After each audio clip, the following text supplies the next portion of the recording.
A person stands before the mirror, not to fix their hair, but to search for something deeper. Am I enough? Am I still real? In world obsessed with expertise, achievement, and applause, who am I? Behind the reflection is a gaze that being yourself is possible. The self-concept is not about perfection, but about daring to show up authentically. Nobody does it like you. I like the way that you move. That's why I never go through with leaving you. Everybody's Right. Another problem with self-esteem is that it's contingent. It's contingent on success. We only feel good about ourselves when we succeed in those domains of life that are important to us, but what happens when we fail? What happens when we don't meet our ideal standards? We feel lousy, we feel terrible about ourselves. And for women, this is especially hard because what do you think research shows around the world, the #1 domain in which women invest their self-esteem? Right? Our perception of how attractive we are. And the standards for women are so high. How can we feel above average in looks when we're looking at all these supermodels? Even the supermodels feel insecure compared to other supermodels, right? It's very interesting. If you look at this developmentally, around 3rd grade, boys and girls both think they're pretty attractive, and they have fairly high levels of self-esteem. And then for boys, about the end of 6th grade, yeah, looking pretty good, feeling pretty good. End of high school, looking good, feeling good about myself. But for girls, after 3rd grade, their perception of how attractive they are, and therefore their self-esteem, starts to take a nosedive. Okay? Starts very young. So how do we get off this treadmill, this constant need to feel better than others so that we can feel good about ourselves? Well, that's where self-compassion comes in. Okay? Self-compassion is not a way of judging ourselves positively. Self-compassion is a way of relating to ourselves kindly, embracing ourselves as we are, flaws and all. Okay? I actually define self-compassion in my research as having 3 core components. The first, you might say, is the most obvious, and that is treating ourselves with kindness versus harsh self-judgment. Treating ourselves like we treat a good friend, with encouragement, understanding, empathy, patience, gentleness. But if you stop to check in with how we treat ourselves, especially on a bad day when things aren't going so well, we are often harsher and more cruel to ourselves in the language we use. We say things to ourselves we would never say to someone we cared about. We say things to ourselves that we probably even wouldn't say to someone we didn't like very much.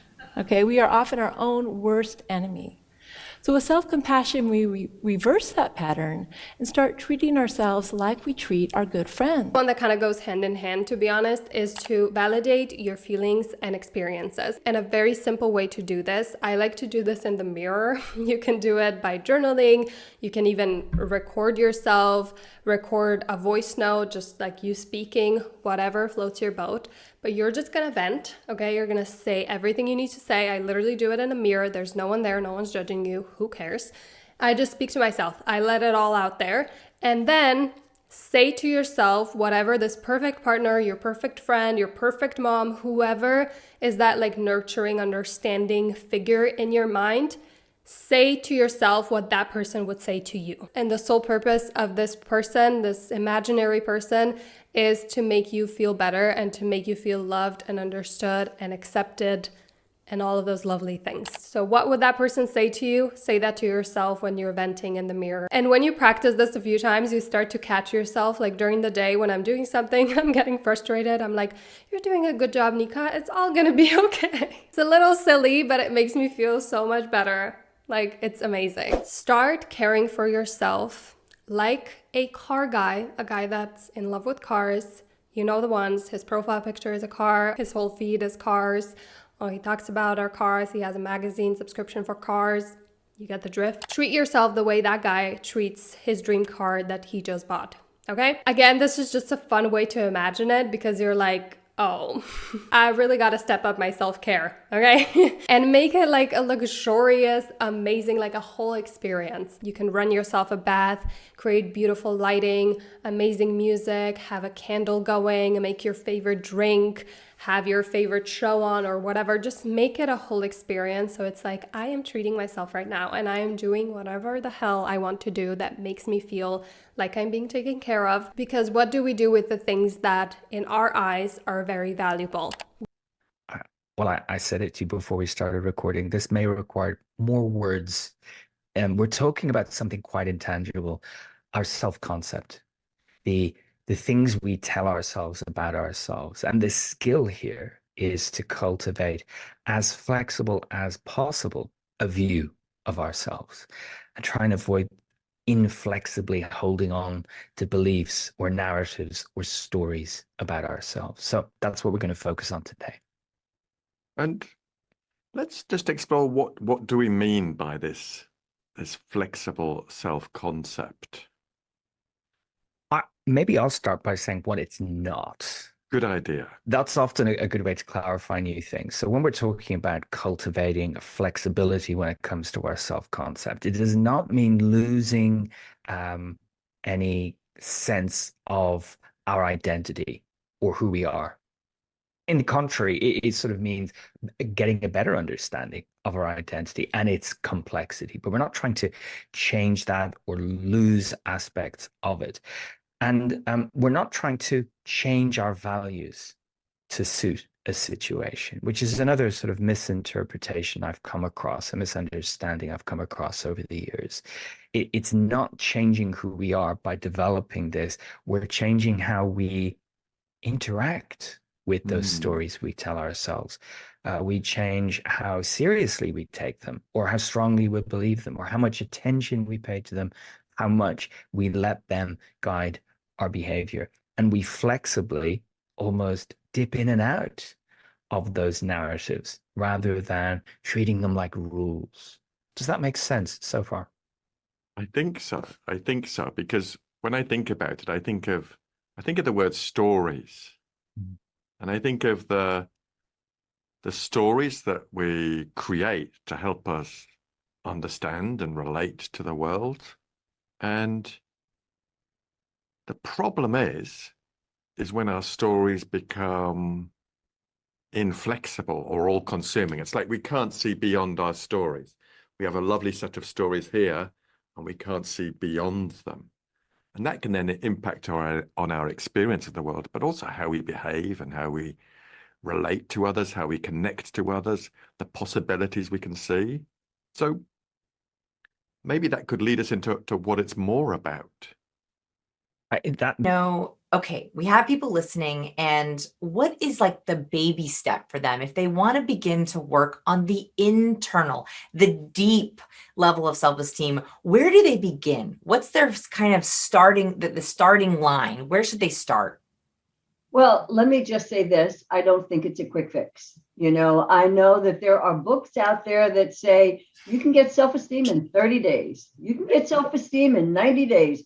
Well, yeah, okay. But, you know, you look at the people who think that and you see how they behave. So I'm a believer that self-esteem is something that happens over time. It happens because we constantly are putting one foot in front of the other, doing those small things that make us feel good about ourselves. For example, it might be taking care of your health.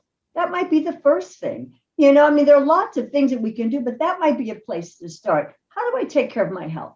You know, am I someone who, if I'm not doing well, do I say, I'm not going to go to a doctor? I don't want to go see a doctor. Do I refuse to get screenings? I think taking care of my health, however I'm doing that, is important. I'm not pouring a lot of sugar in my body. I will tell you, last year I did. And I hadn't had sweets in 4 years. Last year, you know, I had a lot of loss last year. My mom died of COVID. My husband passed away right before COVID. So I gave myself permission to eat sweets last year. But I will tell you, at the beginning of this year, I got back on the horse. And I said, there's no way I'm going to pour that stuff down my body. So little things when it comes to taking care of our bodies, taking care of my finance. do I spend more than I can afford to spend? Now, of course, last year was a very different situation because, during COVID, a lot of people, we were out of work and, we had to make do. But outside of COVID, how do I manage my money? I believe the way I manage my money is the way I manage my life. It's about making some different choices. Sometimes, like, for example, here in California, there are a lot of, even over last year, a lot of people just thought COVID was a hoax and they refused to wear masks. They didn't want to do this. They didn't want to do that. Okay, well, I got to choose who I wanted to be with. Or if I wanted to be with anybody, they could do what they want. But you know what? I'm a responsible adult today and I care about myself. So I got to make some different choices. So it's all kinds of things, all kinds of little things that we can start doing. So there's a couple of things I would love for everyone watching to make note of. One is you asked a very important question at the very beginning, which is, what things do you do that make you feel internally, that make you feel good about yourself? That is a very critical list to make. And these can be very small things or very big things. But after this video, I want you to take a few moments and just dreamstorm a little bit. What are the things that you do actively that make you feel strong, capable, independent, positive? And also think about this for every area of your life. So Francine just mentioned self-care, right? Health, physical health. You mentioned financial health. You mentioned social health, the kind of people you're spending time with. You can also talk about professional health. And so ask yourself, health. Yes, spiritual health, exactly. So can you think of the 4 or 5 areas of your life and think about specific things you can do? I love the questions that you have on page 14. And I wanted to share them with everyone.